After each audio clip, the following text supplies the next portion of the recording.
अस्सलामु अलैकुम। तो आज हम लोग सीखेंगे इसमें FIR फ़िल्टर में विंडो मेथड किस तरह से यूज़ करते हैं, राइट। तो इस तरह इसमें हमारे पास फ़िल्टर्स होते हैं, जैसे इसमें लो पास फ़िल्टर यहाँ पर हमारे पास गिवन दिया हुआ है। इसी तरह हमारे पास हाई पास फ़िल्टर होते हैं, बैंड पास होते हैं, बैंड स्टॉप हमारे फ़िल्टर्स हमारे पास होते हैं, जिसको हम लोग विंडो मेथड यूज़ करते हैं, राइट। तो हमारे पास इसमें अभी इस तरह का हमारे पास क्वेश्चन बना हुआ है। इसमें हमारे पास आया हुआ है pass band edge frequency 1.5 kilohertz है, राइट। ट्रांसमिशन वेट जो है वो 0.5 किलोहर्ट्ज़ हमें गिवन दी हुई है, और स्टॉप बैंड एटेन्यूएशन जो है हमारे पास greater than 50 dB, greater than मतलब कि हम लोग को इसमें पता लगेगा, इससे हमें पता लगेगा कि हमारे पास इसमें कौन सी विंडो मेथड हम लोग इसमें यूज़ करेंगे, राइट। और इसमें असेंबली फ्रिक्वेंसी जो हमारे 8 किलोहर्ट्ज़ की बन दी हुई, राइट।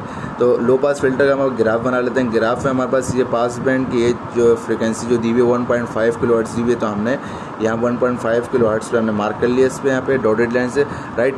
तो और जब ग्राफ जब नीचे आता हमने अज्यूम कर लिया 2K पे हमारे पास ग्राफ नीचे आया है, राइट। तो इसमें हमने यहाँ से B से सेंटर से हमने कट ऑफ फ्रीक्वेंसी ले ली 1.75 किलोहर्ट्ज़ हमने यहाँ पे कट ऑफ फ्रीक्वेंसी ले ली, राइट। तो इसका फार्मूला क्या होता है, इसका स्टार्टअप कैसे लेंगे हम लोग, जैसे इसमें फार्मूला हम लोग यहाँ पे लिख लेते हैं। फार्मूला इसमें हमारे पास ये है कि H of n equal to H D of n omega of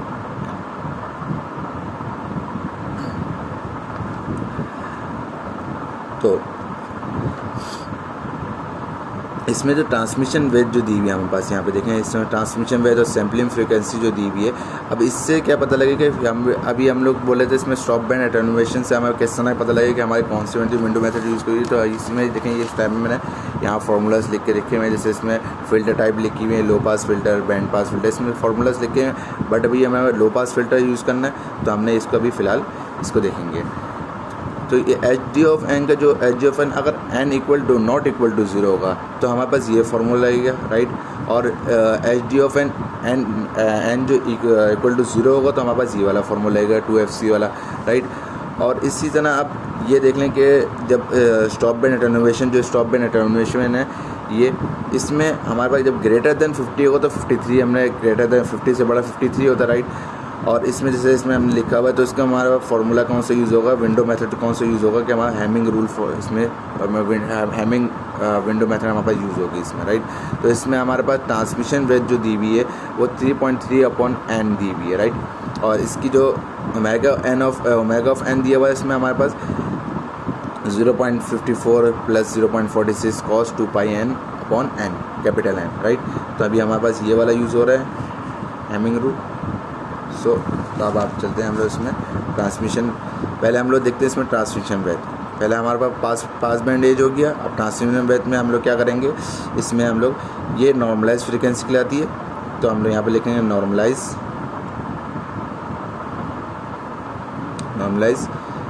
upon sampling. इसका ये फार्मूला है, सैम्पलिंग इक्वल टू 3.3, क्योंकि हमारे पास हैमिंग रूल हो रहा है तो इसमें 3.3/n हो जाएगा, राइट। इसमें नॉर्मलाइज फ्रीक्वेंसी क्या है, 0.5 किलोहर्ट्ज़ से नॉर्मलाइज फ्रीक्वेंसी। ट्रांसमिशन वेट जो है हमारे पास इसमें यहाँ पे गिवन है, और इसमें सैम्पलिंग फ्रीक्वेंसी जो है वो है 8 किलोहर्ट्ज़, राइट। तो हम लोग इसी में आगे कंटिन्यू कर लेते हैं, यहीं पे ही कंटिन्यू कर लेते हैं। n इक्वल टू 3.3, और हमारे पास यहाँ पे सैम्पलिंग फ्रीक्वेंसी में गिवन दी हुई 8 किलोहर्ट्ज़, हमने इसको मल्टीप्लाई कर दिया 8 किलोहर्ट्ज़, राइट। और और डिवाइड बाय नॉर्मलाइज फ्रीक्वेंसी जो ट्रांसमिशन वेट जो है उसको हम लोग नॉर्मलाइज फ्रीक्वेंसी भी कहते हैं, राइट। तो 0.5 किलोहर्ट्ज़ हमें गिवन दी हुई यहाँ पे, तो हमने यहाँ पे लिख दिया 0.5 किलोहर्ट्ज़। सो हमारे पास हमने जब कैलकुलेट किया तो हमारा 52.8 बना, मीन 53 हमारे पास वैल्यू बनी, राइट। तो इस तरह हमारे पास ये भी कंफर्म हो गया कि हमारे पास हैमिंग विंडो ही यूज़ हो रही है। तो अब अगला स्टेप हम लोग क्या करेंगे, अब इसमें 53 है तो हमारे पास जो इसका फार्मूले में जो इसमें H ऑफ n जो है n कितनी मरतबा यूज़ होगा, इसका हाफ यूज़ होता है। जैसे हमारे पास हैमिंग रूल में 53 दी हुई है तो इसका हाफ क्या होगा 26, अगर 52 अगर लगाया जाए तो 26 होता है, राइट। तो हम n = 26 पॉइंट तक जाएंगे, ठीक है। तो आज इसमें पहले हम लोग लिखेंगे इसमें यहाँ पे n इक्वल टू 0 पुट करेंगे, पहले n की जगह हम लोग 0 पुट करेंगे तो h ऑफ 0 इक्वल टू इसी वाले फार्मूले में हम लोग इसमें पुट करेंगे h ऑफ 0 इक्वल टू, और जो h डी ऑफ n है, h डी ऑफ n जब हमारे पास n इक्वल टू 0 के इक्वल होगा तो हमारे पास 2fc लगेगा, राइट। तो हमारे पास यहाँ पे n इक्वल टू 0 के इक्वल है तो हमने यहाँ पे लिख दिया 2fc, और इसका ओमेगा ऑफ n जो है, ओमेगा ऑफ n में हमारे पास ये हैमिंग रूल में हमारे पास ये देखिएगा, इस हैमिंग रूल में हमारे पास यहाँ पे लिखिए h of omega of n हमारे पास इसमें 0.54 प्लस 0.46 cos 2 पाई n upon capital n, capital n जो हमने यहाँ पे 53 निकाला ये कैपिटल ऑफ n है, राइट। तो हम लोग यहाँ पे लिख लेंगे इसको 0.54 प्लस 0.46 cos 2 पाई, और n जो है स्मॉल n जो है वो हमारे पास 0 के इक्वल है तो हमने यहाँ पर 0 लिख लिया अपॉन कैपिटल n हमारे पास 53 की, राइट। तो इससे में हम लोग FC किस तरह मालूम करेंगे, FC का फॉर्मूला होता है FC equal to cut off frequency upon sampling frequency. जो हमने कट ऑफ फ्रीक्वेंसी हमने यहाँ पे इसमें 1.75 किलोहर्ट्ज़ जो हमने कट ऑफ फ्रीक्वेंसी निकाली थी वो हमारे पास यहाँ पुट होगी, और उसमें सैम्पलिंग फ्रीक्वेंसी हमें गिवन दी हुई है 8 किलोहर्ट्ज़, तो हम लोग इसमें यहीं पे इसको साइड में कैलकुलेट कर लेंगे 1.75 किलोहर्ट्ज़ अपॉन 8 किलोहर्ट्ज़। तो हमारे पास ये कैलकुलेटर में ये वैल्यू आती है इसकी 0.21875, राइट। लेंगे इसको h of 0 equal to FC हमारे पास कितना आई 0.21875, राइट। ये हमने ब्रैकेट में करा, और ये 0.54 ओमेगा ऑफ n की जो वैल्यू थी 0.46 cos 2 पाई 0 अपॉन 53, इसको अब हम लोग कैलकुलेट कर लेते हैं। तो हम लोग कैलकुलेट करेंगे इसको तो हमारे पास ये 1 आएगी, तो हमारे पास इसमें यहाँ बच जाएगी हमारे पास 0.4375 h ऑफ 0, यहाँ हमारे पास निकल गया h ऑफ 0, राइट। अब इसी तरह हम लोग n की जगह n इक्वल टू हम इसी तरह यहाँ पर हम लोग लिख लेंगे n इक्वल टू 1। अब n इक्वल टू 1, अब हम लोग n इक्वल टू 26 तक पूरे सारे नहीं निकालने, बस ये कि h ऑफ 0 h ऑफ 0 और h ऑफ 1 निकाल के इसमें हमारा कॉन्सेप्ट भी क्लियर हो जाएगा, और इसना सामने वाले को इसका जवाब भी मिल जाएगा कि हाँ भाई इसमें ये फार्मूलाज यूज़ हो रहे हैं, राइट। तो हम लोग यहाँ पे h ऑफ 1 इक्वल टू, अब यहाँ पे n नॉट इक्वल टू 0 है तो हमारे पास यहाँ फार्मूला क्या है, नॉट इक्वल टू 0 का फार्मूला क्या है 2fc sine n omega c और n omega upon n omega c, right. तो हम लोग यहाँ पे ये लिख लेंगे